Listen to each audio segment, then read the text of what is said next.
Olá, eu sou o Thiago Midlid, do Cardiologia Personalizada. Semana passada, um paciente me perguntou uma dúvida que é muito frequente, me mandou um e-mail com essa dúvida. Doutor, em qual aparelho de pressão nós devemos utilizar no dia a dia? Existem diversos aparelhos no mercado, você já deve ter visto aí aparelho de punho, aparelho de braço, o que a gente usa no consultório. Lá atrás a gente usava o de mercúrio, mas o mercúrio, por ser um metal pesado, ele foi banido e é proibido a sua utilização hoje. Os aparelhos automáticos, o de punho, ele é mais prático, são baratos, mas eles não são tão confiáveis assim. Os aparelhos automáticos de braço são melhores, são fáceis de utilizar, também tem um custo acessível. Só é importante a gente lembrar que a Sociedade Brasileira de Cardiologia e a Sociedade Brasileira de Hipertensão têm no seu site as marcas recomendadas, as marcas autorizadas que você deve comprar na hora de você fazer a escolha pelo aparelho mais adequado. Tem os aparelhos aneroide, que são aparelhos como esse, que a gente usa hoje no consultório. Esses aparelhos são mais confiáveis ainda, eles são utilizados por pessoal que entende de como medir a pressão arterial, técnico de enfermagem, enfermeiros, profissionais de saúde de um modo geral. E esses são muito mais confiáveis do que o automático, tá?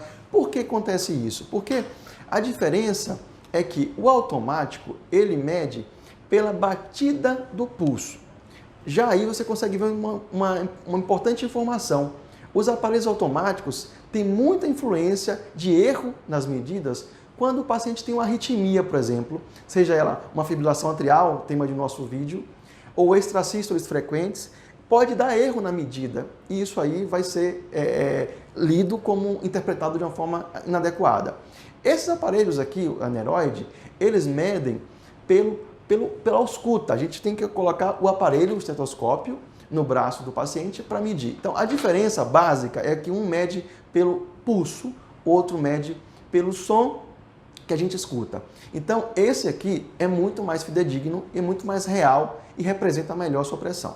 Se você não pode ou não sabe utilizar esses aparelhos aneroides, esses aparelhos de braço que eu mostrei anteriormente, você pode sim comprar um automático padronizado pela Sociedade Brasileira de Cardiologia e ajuda bastante para ter os seus níveis aí expressos, os seus níveis controlados de pressão arterial e para saber, mostrar para o seu médico depois quais são os valores de pressão arterial que o seu aparelho mediu. Lembrando aí de você medir ele como recomenda o aparelho, sentado, calmo, com o braço estendido e lembrando de medir sempre no braço onde a pressão sua é mais elevada. Às vezes, é muito comum nós termos duas medidas. Primeiro você faz uma medida, despreza essa medida e utiliza a segunda. Ela é mais fidedigna do que a primeira, tá? Então essa segunda que pode ser considerada aí como a sua pressão mesmo naquele momento. É isso aí. Um abraço, obrigado, saúde!